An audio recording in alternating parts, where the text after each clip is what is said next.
رانا احسان افضل صاحب ملک دشمنی قرار دے رہے ہیں نیئر بخاری صاحب، اور آپ کی حکومت آنے کے بعد بھی گندم امپورٹ کا سلسلہ جاری رہا، تو آپ لوگوں کا بھی کوئی چیک اینڈ بیلنس نہیں تھا، اور یہ بھی کہا جا رہا ہے کہ پہلی سمری جو موو ہوئی تھی وہ اسحاق ڈار صاحب کے جب وہ وزیر خزانہ تھے اس وقت ہوئی تھی۔ نہیں، ایسا نہیں ہے۔ پرائیویٹ سیکٹر کو امپورٹ کی اجازت کیئر ٹیکر سیٹ اپ میں دی گئی۔ جب دار صاحب تھے اور ہم لوگ پی ڈی ایم کی حکومت میں تھے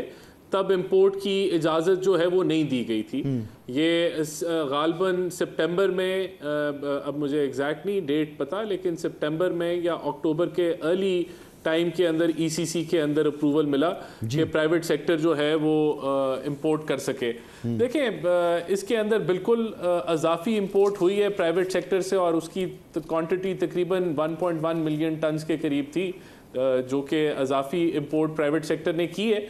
لیکن جب ہماری حکومت آئی ہے تو یہ پہلے کی ایل سیز کھل چکی تھی اور یہ میسیجز کنوے ہوئے کہ آپ امپورٹ کو جو ہے وہ بند کریں اور فردر امپورٹ نہیں ہونی چاہیے، لیکن وہ آلریڈی ایل سیز کھل چکی تھی۔ آپ کہہ رہے ہیں کہ بس میں نہیں تھا حکومت کے کہ وہ ان ایل سیز کو کینسل کرتی اور مزید گندم آنے سے یعنی امپورٹس کو روک سکتی، آپ کہہ رہے ہیں ممکن نہیں تھا؟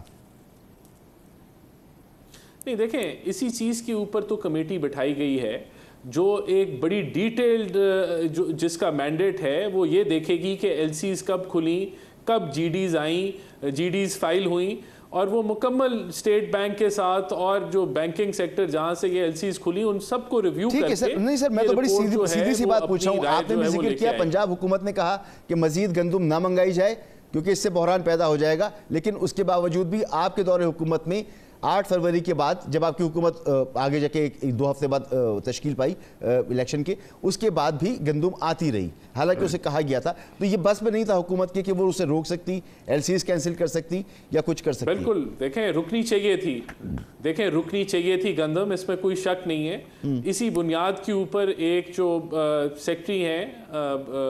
منسٹری آف فوڈ سیکیورٹی کے، ان کو ابھی ریموو کیا گیا ہے ٹل دا کنفرمیشن کہ کیا رپورٹ آتی ہے اس وقت تک۔ بہرحال جو حکومت کے میجرز ہیں جو ابھی تک ہم نے لیے ہیں، جو ٹارگٹ تھا اس سال کا پاسکو کا وہ 1.4 ملین ٹنز کا تھا،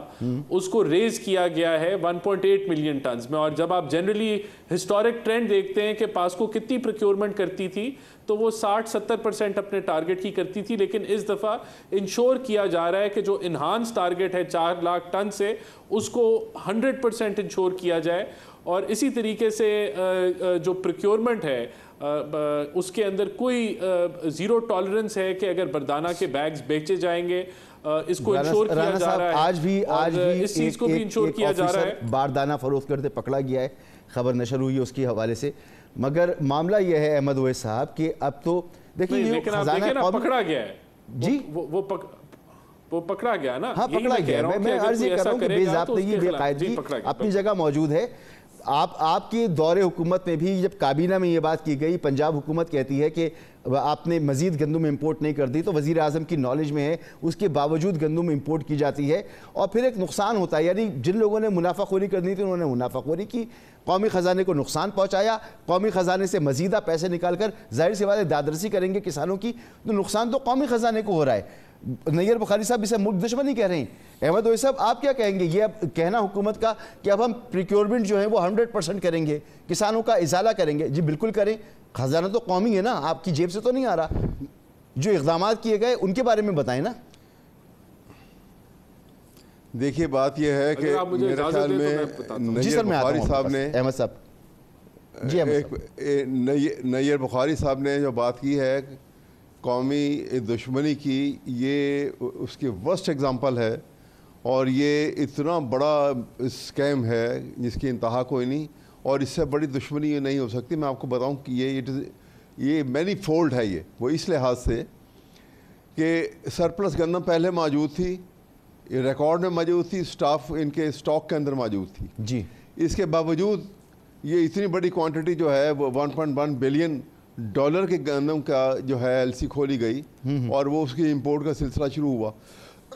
اچھا، اس دوران میں حکومت ان کی آ گئی، ان کو نظر نہیں آ رہا تھا کہ کہ سرپلس موجود ہے، گورنمنٹ کے سٹاک میں موجود ہے، یہ اتنی بڑی تعداد میں وہ کہہ رہے ہیں کہ جی کمیٹی اسی لیے بنائی گئی ہے، اور وہ کمیٹی جو ہے وہ نہیں صاحب بات سنیے نا، سنیے بات سنیے، یہ کمیٹی تو دیکھیں، کمیٹی کا تو مطلب ہے کہ آپ نے اس کو رفع دفع کر کے ختم کر دیں گے، لوگ بھوکے مریں گے، ستیہ ناش ہو گیا، یہ اتنا میں آپ کو یہی بتانے لگا ہوں۔ کمیٹی تو بنائی جاتی ہے کسی ہمارے یہاں پہ کسی ایشو کو مٹی پاؤ کے اصول کے اوپر، یہاں پہ پہلے دیکھیے نا ایک چیز ہو رہی ہے اور آپ کر رہے ہیں، اس وقت کسی کمیٹی کی ضرورت نہیں تھی۔ آپ دیکھیے صورتحال کیا تھی، صورتحال یہ تھی کہ سٹاک موجود تھا، یہ گندم آ رہی تھی، اور بمپر کراپ کا آلریڈی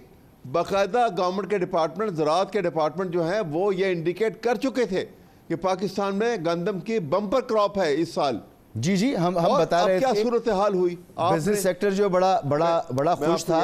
اور ہم رپورٹ کر رہے تھے باقاعدہ کہ بمپر کراپ آ رہی ہے، اور بڑی خوشی کا تھا۔ سر مجھے ایک بریک لینا ہے، بریک کے بعد پوچھتے ہیں، آپ جو کہہ رہے ہیں مٹی پاؤ، تو کیا واقعی شہباز حکومت اس معاملے پر مٹی پاؤ پالیسی پہ چل رہی ہے؟